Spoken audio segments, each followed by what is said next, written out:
Salam dostlar, Magiya baxırsınız. Növbəti buraxılışımızda hər birinizi xoş gördük. İnformasiya bolluğunda yaşayırıq. Hər gün qarşımıza yüzlərlə, bəlkə də minlərlə xəbər, informasiya və fikirlər çıxır. Bəs belə bir dövrdə, xüsusilə də bu qədər çox informasiya varkən, doğru məlumatı necə tapmalıyıq? Bu gün media savadlığından danışacağıq. Media mütəxəssisi Vüsal Məmmədzadə qonağımızdır. Vüsal bəy, xoş gəlmisiniz. Çox sağ olun Kübra xanım, dəvətiniz üçün minnətdaram. Biz təşəkkür edirik ki, vaxt ayırıb gəldiniz. Biz bugün informasiya təhlükəsizliyindən danışmaq istəyirik. Gəlin əvvəlcə ondan başlayaq ki, populyar fikirlərdən biri də odur ki, deyirlər ki, əvvəl informasiya azlığından əziyyət çəkirdiksə, indi informasiya bolluğundan əziyyət çəkirik. Və bu bolluq fonunda sizcə biz doğru informasiyanı yanlışdan necə ayırd eləməliyik? Əslində bu mövzu təkcə Azərbaycanda yox, ümumi bütün dünyada aktual mövzulardan biridir və bu da təsadüfi deyil. Çünki bildiyiniz kimi kommunikasiya texnologiyaları sürətlə inkişaf eləyir və demək olar hər gün yeni alətlər meydana çıxır və bu alətlər təbii ki, informasiyaya çıxış imkanlarını artırır və bununla paralel həm də informasiya yaymaq imkanlarını artırır. Əvvəllər informasiya yayan platformaların sayı az idisə, məhdud idisə, misal üçün ancaq peşəkar kanallardan biz informasiya ala bilirdiksə, artıq son 20 ildə təxminən aktiv şəkildə bütün istifadəçilər, internet istifadəçiləri artıq informasiya istehsalçısına çevriliblər həm də. Bunun təbii ki, mənfi və müsbət tərəfləri var. Müsbət tərəfi odur ki, bu özü bir pluralizm elementi hesab oluna bilər. Çünki artıq hər kəs öz fikrini daha rahat bir şəkildə ifadə edə biləcəyi platformalar tapıb. Lakin mənfi tərəfi odur ki, bu informasiya kirliliyinə də gətirib çıxarır. Və siz dediyiniz artıq bu suala gəlsək, çox ciddi problemlər yaranır. Yəni, informasiyanın düzgünlüyü, dezinformasiya məsələsi bu artıq aktual problemə çevrilir. Bununla bağlı təbii ki, həm media mərkəzlərinin, həm dövlətlərin həyata keçirdiyi müəyyən tədbirlər var. Təbii ki, burada da ehtiyatlı olmaq lazımdır. Çünki görülən tədbirlər bəzən söz azadlığının məhdudlaşdırılması kimi başa düşülə bilər. Ona görə də təbii ki, kanallara məhdudiyyət tətbiq edəndə belə ehtiyatlı olmaq lazımdır. Ancaq xüsusilə gənc auditoriyanı, hansı ki, sosial media platformalarına xüsusilə aktiv şəkildə istifadə edir, gənc auditoriyanı müəyyən şəkildə bu informasiya kirliliyindən biz mühafizə edə bilsək, bu artıq müəyyən mənada həmin o problemlərin də tədricən aradan qalxmasına gətirib çıxaracaq və burada təbii ki, əsas faktor media savadlılığı məsələsidir. Bu, mən düşünürəm ki, xüsusilə məktəbdən başlamalıdır. Çünki artıq azyaşlı uşaqlar belə platformalardan aktiv şəkildə, informasiya platformalarından aktiv şəkildə istifadə edirlər və bəzən hətta onlara məktəbdə verilən ev tapşırıqları belə o platformalarla bağlı olur, hansısa informasiyanın araşdırılması və s. Və mütləq şəkildə biz artıq azyaşlı uşaqlara informatika dərslərində ola bilər və ya ayrıca bir dərs tədris oluna bilər, media savadlılığını öyrətməliyik. Hansı kanallardan informasiyanı necə dəqiqləşdirməliyik, bunları artıq azyaşlı uşaqlara da biz həm özümüz bilməliyik, həm azyaşlı uşaqlara da artıq öyrətməliyik. O ki, qaldı necə müəyyən edə bilərik platformaları? Burada bu informasiya nasıl olaraq dəyişir? Təbii ki, birinci növbədə, misal üçün, jurnalistikanın tələbi odur ki, biz birinci mənbəyə müraciət eləməliyik. Misal üçün, təbii ki, indi bir qədər fərqlidir. Biz informasiyanın meydana gəldiyi platformaları müqayisə eləsək, bir sosial media kanalları var, onun özünün trendləri var. Bir də ki, bizim rəsmi kanallarımız var, hansı ki, bu ənənəvi kanallardır, bu dövlət qurumlarıdır, digər rəsmi dairələr də hansı ki, həmişə informasiya mənbəyi rolunda çıxış ediblər. Ancaq təəssüf ki, informasiya axını sosial media kanallarında daha güclü olduğuna görə, dəfələrlə yüksək olduğuna görə, bəzən trendləri də ənənəvi platformalarda belə sosial media platformaları müəyyən eləyir. Və burada da o qədər informasiya axını güclüdür və hər kəs müəyyən bir məsələ ilə bağlı fikir bildirməyə cəhd eləyir və bu fikir bəzən hansı bir kontekstdən çıxardılmış bir fikir olur və ya kimisə şəxsi mülahizəsi əsasında bir xəbər hazırlanır. Bunlar da təhlükəli məsələyə gətirib çıxarır, yəni dezinformasiya anlayışı, misinformasiya anlayışı ortaya çıxır.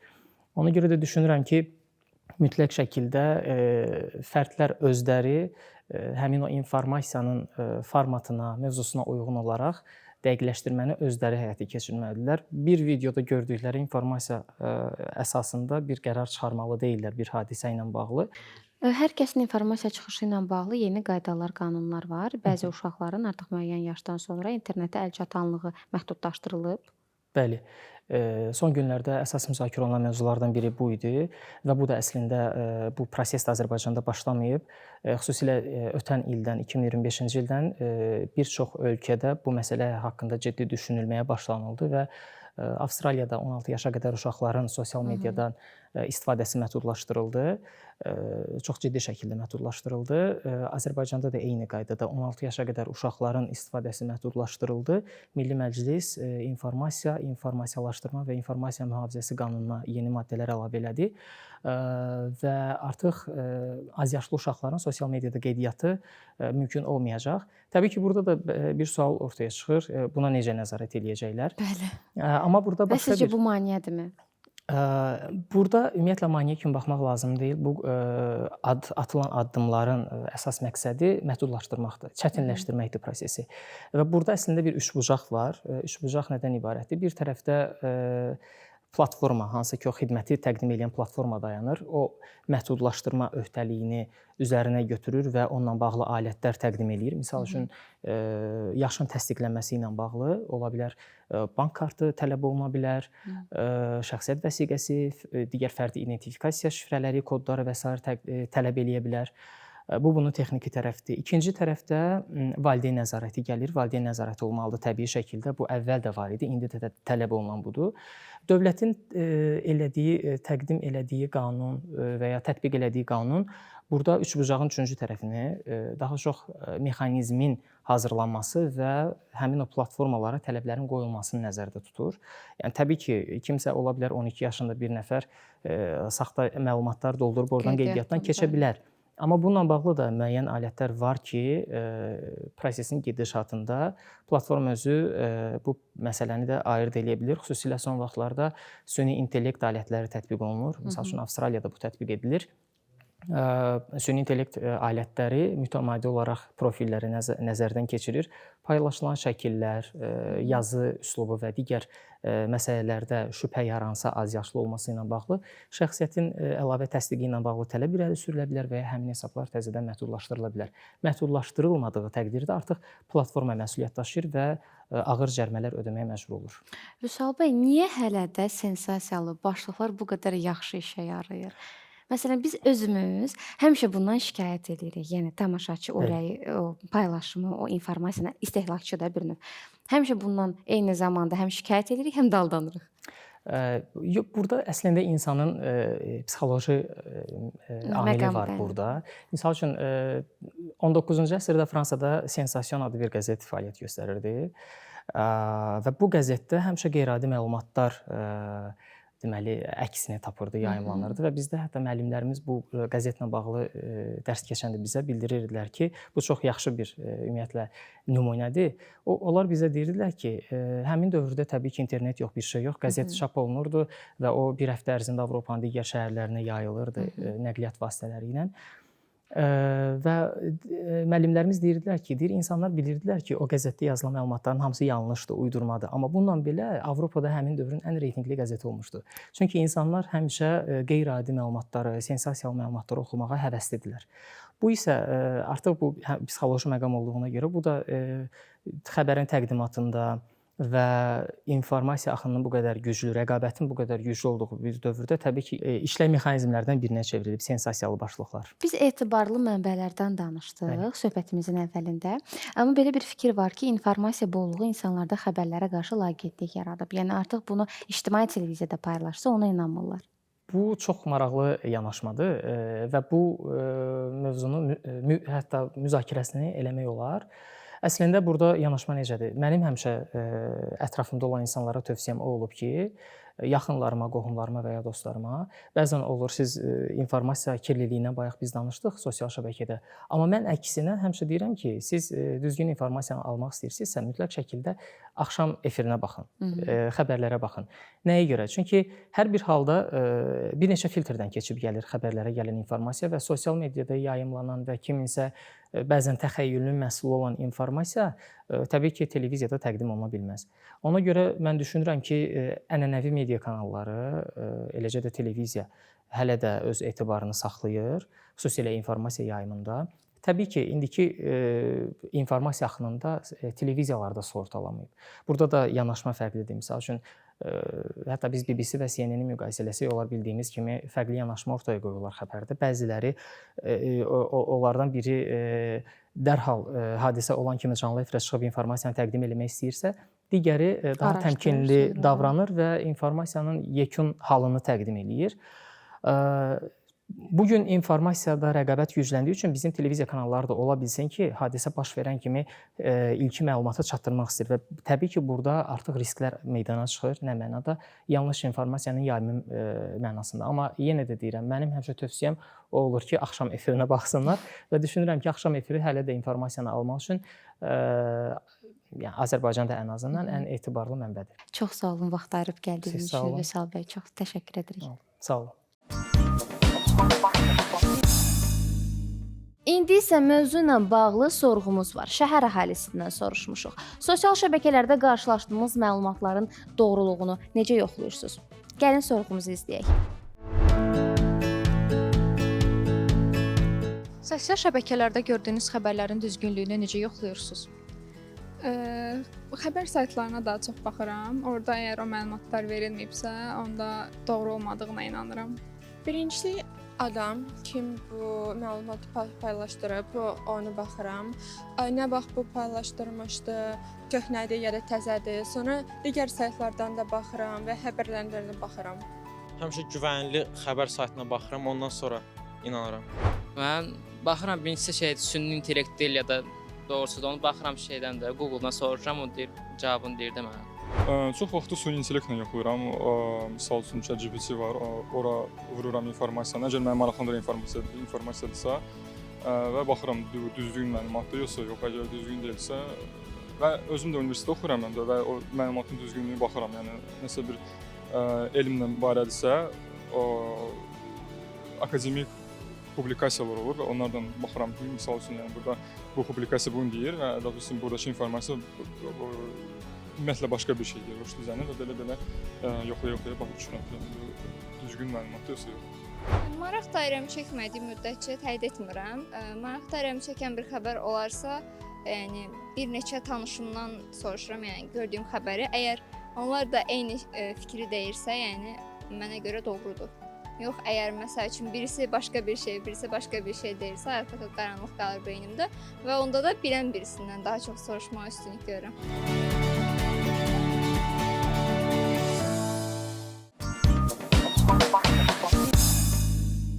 Sənətşünas Elmar Məlikov qonağımızdır. Elmar bəy, xoş gəlmisiniz. Təşəkkür edirəm, xoş gördük.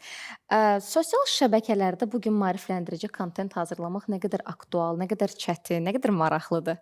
Ümumiyyətlə, maarifləndirici kontent hazırlayanda sən anlamalısan ki, burada xüsusi bir auditoriya var, hansı ki o maarifləndirici kontenti qəbul eləməyə, qavramağa hazırdır. Amma bizim məqsədimiz ondan ibarətdir ki, bu alimlərlə və s. ünsiyyətə yox, adi bir gənclərlə də ünsiyyətə girək, gəncləri bu məsələyə maraq oyadaq və s. Ona görə də biz çalışırıq, məsəl üçün mən çalışıram ki, böyük bir məlumatı qısa bir formata salım və dəqiqə yarımdan 3 dəqiqəyə qədər ən əsas məqamları qeyd edeyim.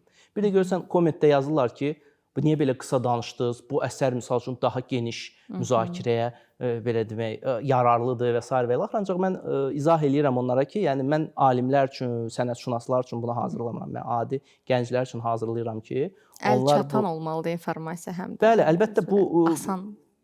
Əlçatan olmalıdır deyəndə ki, bilirsiniz, yəni anlamaq baxımından da. Bəli, həqiqətən də yəni informasiyanı qavramaq baxımından, yəni sən elmi dillə danışsan, hansısa başlasan ki, misal üçün Veronese bu istiqamətdə işləyib, bu stildə işləyib, bu ahəngdə rənglər seçib, heç kimə maraqlı olmayacaq bu. Amma faktiki olaraq ən çox baxılan video, bir neçə ay bundan qabaq başladım bu işə, yəni bu mənim əsas işim deyil, sadəcə hobbi kimi yanaşıram bu məsələyə hələ ki.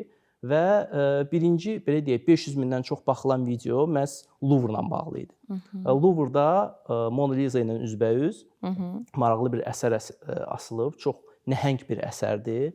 və orada bir çox personajlar var, maraqlı hadisələr baş verir və s.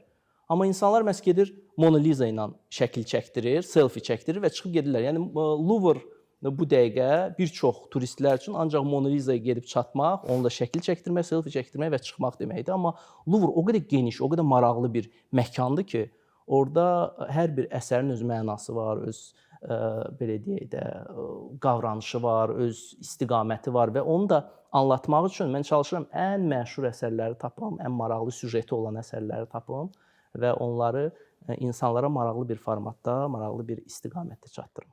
Mədəniyyət araşdırmaları, tarixi araşdırmalar, ümumiyyətlə elmi maarifləndirici kontentiniz var. Hər nə qədər siz bunu hobbi kimi görsəz də böyük auditoriyaya xitab eləyir, çünki sosial şəbəkə açıq bir platformadır.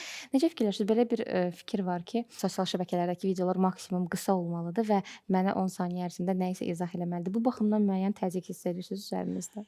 Yox, o baxımdan heç bir təzyiq hiss eləmirəm öz üzərimdə. Çünki mən bu məsələyə elə bu formatda yanaşmışdım. Yəni mən bilirdim ki, insanlara 20 dəqiqəlik video mən təqdim eləsəm, heç kim o videoya baxmayacaq və ümumiyyətlə o stereotipi qırmaq lazımdır. Yəni insanlar maraqlı kontentə uzun bir müddət də baxa bilir.